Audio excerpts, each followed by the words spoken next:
다음 53번째 개성이 되겠습니다. 쌓아 올린 꽃무더기에서 많은 꽃다발을 만들 수 있듯이 사람으로 태어났을 때 착한 일을 많이 해야 된다. 이 쌓아놓은 꽃무더기라고 한 것은 공덕을 얼마만큼 지었느냐에 대한 이제 얘기가 되겠죠.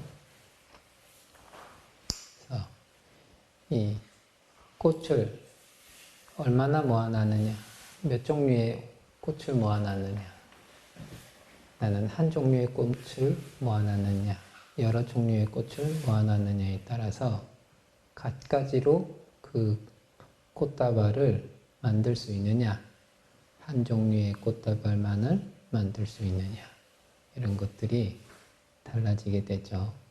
그런 것처럼 우리는 사람으로 태어났을 때 내가 지을 수 있을 만큼, 내가 할 수 있을 만큼에서 자기가 할 수 있는 공덕을, 수행을 쌓아놔야 된다. 부처님 당시에 이제 신자들 가운데 우바이 가운데 그 보시 제일이었던 사람이 기수국고독 장자와 비사건모라고 하는 분이 계신데, 이 비사건모가 항상 이 스님들에게 갖가지로 보시를 하고 또 서원을 세우고, 자기 스스로도 큰 공덕이 있으면서도 죽을 때까지 공덕 쌓기를 멈추지 않았다.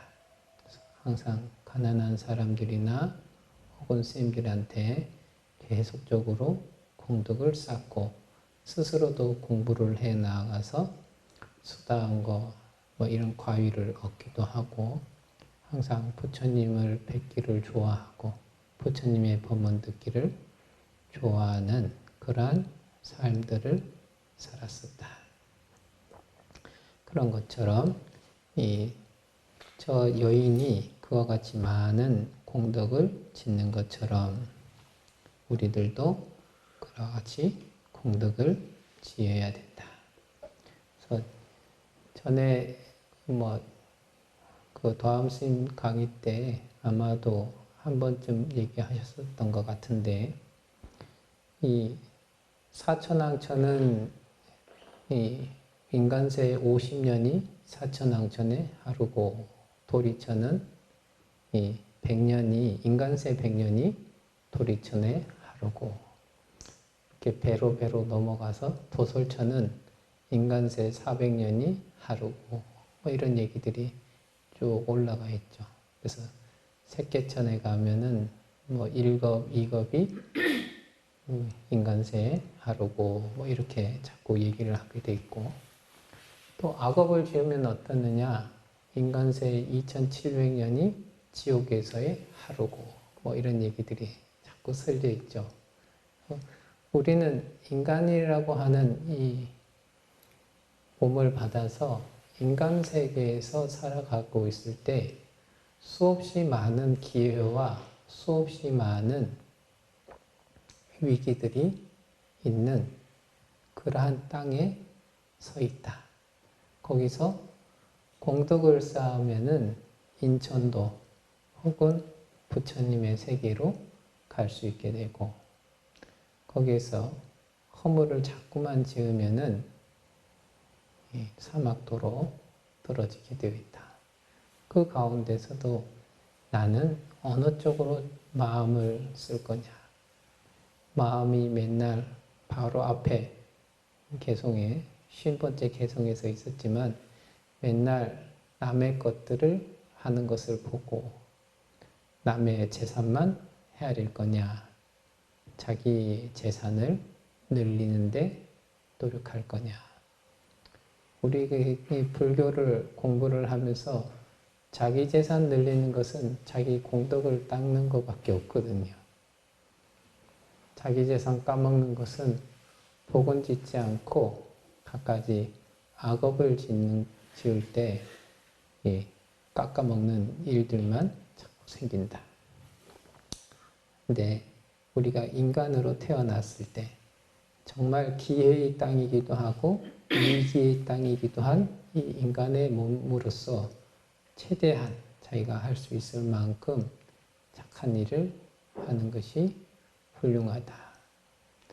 주변 사람이 조금 모자라더라도 내가 인지하는 선상에서는 자신이 할 수 있는 선업을 자꾸만 닦아 나아가면서 살아가는 것이 중요하다. 그래서 자꾸 그게 크든 작든 꾸준히 자꾸 해보다 보면은 뭔가 변화가 생깁니다. 근데 꾸준히 하지 않다 보면은 그 변화를 스스로 느끼기가 어렵다. 그 어떤 것이든지 간에 그렇다. 경전을 제일 처음에 절에 처음 오시는 분들한테 그 천수경이 좋아요 뭐 이렇게 얘기했더니 천수경을 외우고 신묘장구 다라니가 좋다 하면 신묘장구 대다라니를 외우고. 근데 예전에 이렇게 서울에서 어떤 거사님 만났을 때 거사님이 되게 재밌는 얘기를 하시더라고요.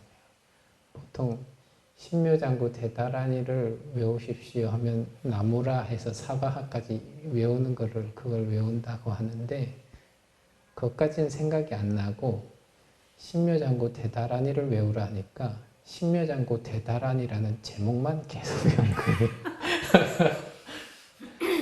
근데 이제 나중에 신묘장구 대다란이라는 게 나모라로부터 사바까지 끝난다라는 것을 알고 이제 자기는 그러면은 다시 나모라부터 사바까지 외워야겠다 이렇게 해서 외워봤는데 그냥 신묘장구 대다란이 외울 때만 못하더라 이런 얘기를 하세요.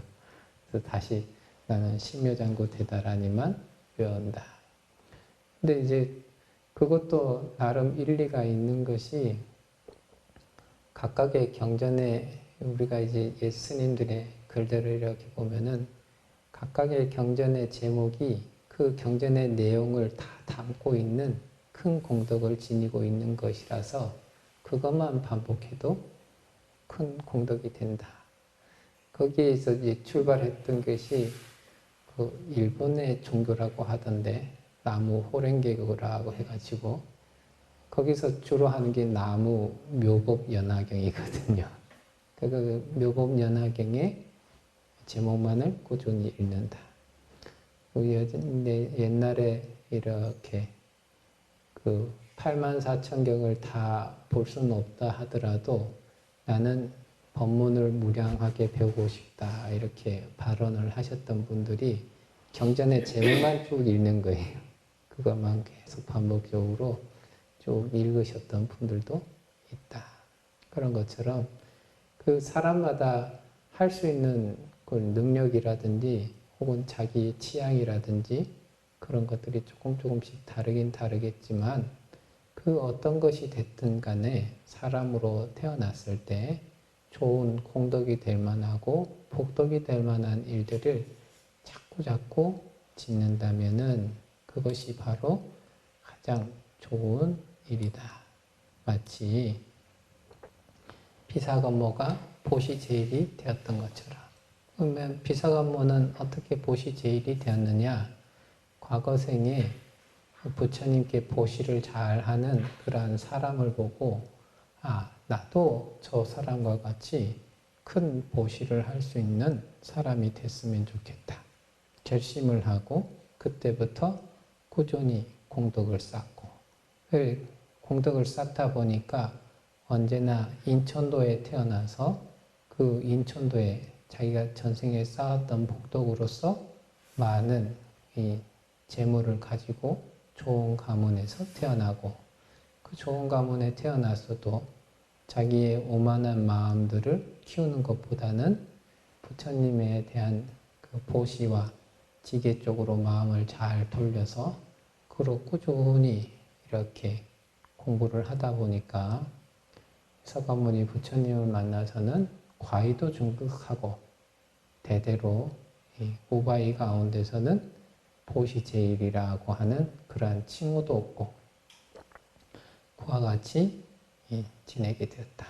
그런 것처럼 사람이 되었을 때 그 좋은 일들을 하고 사람으로서 좋은 일들을 꾸준히 해 나갈 때 그 사람은 정말로 큰 일들을 해 나갈 수 있는 그런 기반이 된다. 이런 얘기들을 부처님께서 하시고 계시죠. 이 비사건모는 한평생 어렸을 때부터 부처님을 믿는 집안에 태어나서 죽을 때까지 이렇게 부처님과 승단에 크게 공양을 올리고 법을 듣고 이러면서 사셨다. 그래서 매우 그 힘도 좋고 이래가지고 자손들도 많이 놓고 집안도 매우 풍족한 상태에서 죽음을 맞이했다. 이런 얘기가 전해지는 그런 분이 되겠습니다. 그분을 본받아서 누구든지 간에 사람으로 태어났을 때 이 공덕을 많이 지어야 된다 하는 조성을 하셨습니다. 그 다음에 54번째하고 55번째 기송이 되겠습니다. 꽃향기는 바람을 거스르지 못한다. 전단도 타가라도 자스민도 마찬가지. 그러나 덕이 있는 사람의 향기는 바람을 거슬러 사방에 풍긴다. 전단과 타가라와 푸른 연꽃, 그리고 바시키 등 여러 가지 향기가 있지만 덕행의 향기가 가장 뛰어나다. 부처님께서 이렇게 살아생전에 계실 때 부처님의 30 이상 80종호 가운데 무엇이 있느냐면은 부처님의 몸에서는 언제나 최고급 전단향이 뿜어 나온다. 최고급 전단향이 향기가 항상 나게 된다.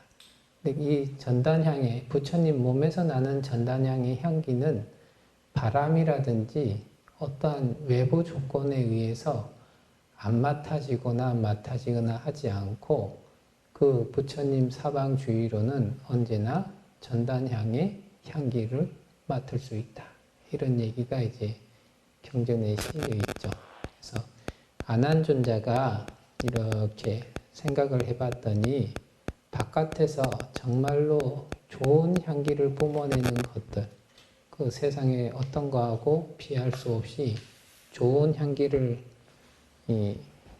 내는 것들은 가만히 생각해 봤더니 바람을 거스르지 못해서 바람 부는 대로만 향기가 나지 바람이 불지 않는 곳이나 역풍에는 그 향기를 맞을 수가 없더라. 근데 어떤 사람이 어떠한 향기가 바람을 거슬러서 그 향기를 낼 수가 있습니까? 하고 얘기하니까 부처님께서 불법성 삼보의 기일을 하고 계율을 잘 지키고 그 다음에 번뇌의 때를 여인 사람들, 그런 사람들은 그 사람들의 향기가 바람을 거슬러 가게 된다. 그래서 이 수행에 해가지고 수행의 덕을 쌓은 사람들은 그 덕의 향기가 바람을 거슬러서 간다. 어떤 거냐?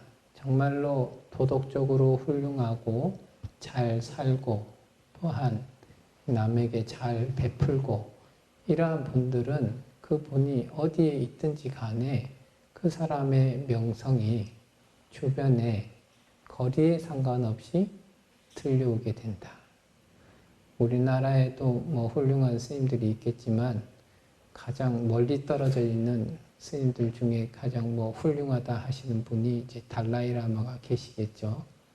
그런 분들은 여기에서 있어도 그분이 참 훌륭하시다 이런 얘기를 쭉 듣고 이제 저는 그런 뭐 기회가 없어가지고 뭐 직접 뵙지는 못했겠지만 일본에 한번 오셨었을 때 직접 그걸 뵙겠다고 자기 스스로 바다를 건너서 가서 보신 분들도 있고 그런 것들처럼 이 좋은 분이라고 하는 분들은 그 명성과 이런 것들이 사방에 두루두루 퍼지게 되어 있지 어느 한쪽에만 퍼져 있진 않다. 어디에 전문가다 하면은 그쪽 방면에서는 유명하고 다른 방면에서는 이름이 전혀 알려져 있지 않는데 정말로 도덕적으로 훌륭하고 수행을 열심히 하고 잘 살고 또 남에게 잘 베풀어 주시는 그러한 분들의 이름들은 이 사방팔방에 어디에도 상관없이 잘 퍼지게 되고 또한 그러한 것들을 계속적으로 꾸준히 오랜 세월 동안 닦아 나가셨다 하면은 부처님의 그 32상 80종호 가운데 하나인 전단향의 향기가 난다 하는 것처럼 그 사람 주변에는 왠지 모를 좋은 향기들이 뿜어져 나오게 되어 있다. 그래서 이제 부처님 살아생전에 그 비구니 승단에 출가했던 스님 중에 연화색이라고 하는 비구니 스님이 있습니다. 이분은 태어날 때부터 몸에서 좋은 연꽃 향이 몸에서 계속 났대요. 그게 죽을 때까지도 계속 향이 났는데 그것이 어떻게 해서 그러한 일들이 발생이 될 수 있었느냐? 과거에 그 좋은 벽지불에게 보시를 하면서 좋은 이러한 과보가 저는 항상 이쁘게 태어나고 항상 연꽃 향기가 났으면 좋겠다. 뭐 이러한 발언을 한 것으로서 그러한 일들이 가능해졌다 하는 내용들이 경전에 실려 있죠. 그런 것처럼 누군가가 보시를 하고 계율을 지키고 이러한 일들을 꾸준히 하게 되면은 그 사람은 그 수행의 공덕으로 인해서 그 사람 몸에서 좋은 향기들이 막 뿜어져 나오게 된다. 역으로는 이 나쁜 것도 악업도 조금 향기가 있어서 매일같이 술 드시는 분은 주변에만 가도 술 냄새가 쭉 나고요. 담배를 하루에 한 보루 이상 피우시는 분 옆에 가면은 가만히 있어도 이 담배 냄새가 뿜뿜뿜하고 이렇게 나오게 되고 조금 뭐 다른 얘기를 하자면 항상 누군가에게 살기를 뿜으면서 살았던 분들을 이렇게 보게 되면은 주변에 가기가 두려울 정도로 그냥 자기는 아무 생각이 없다 해도 주변에 그 살기가 막 뿜어지게 되고요. 근데 또 반대적으로 해가지고 이 불교에서 이제 육식을 좀 피하라고 육식은 되도록이면 피하고 채식을 권장하고 그래서 채식을 꾸준히 해가지고 몸이 이렇게 한 번쯤 정화가 되셨다 이런 분들은 몸에서 그렇게 역하다거나 좀 안 좋은 냄새들이 잘 안 나요. 오히려 그냥 그렇구나. 뭐 우리가 비누 향이라든지 뭐 다른 향기들이 우리 옷을 빨면서 놓는 그런 것들, 방향제 이런 향들이 한번 이렇게 몸에 배이면 그냥 꾸준하게 나지 다른 잡다한 냄새들이 섞이지 않고 그냥 그것들이 은연하게 향기로서 나오게 되거든요.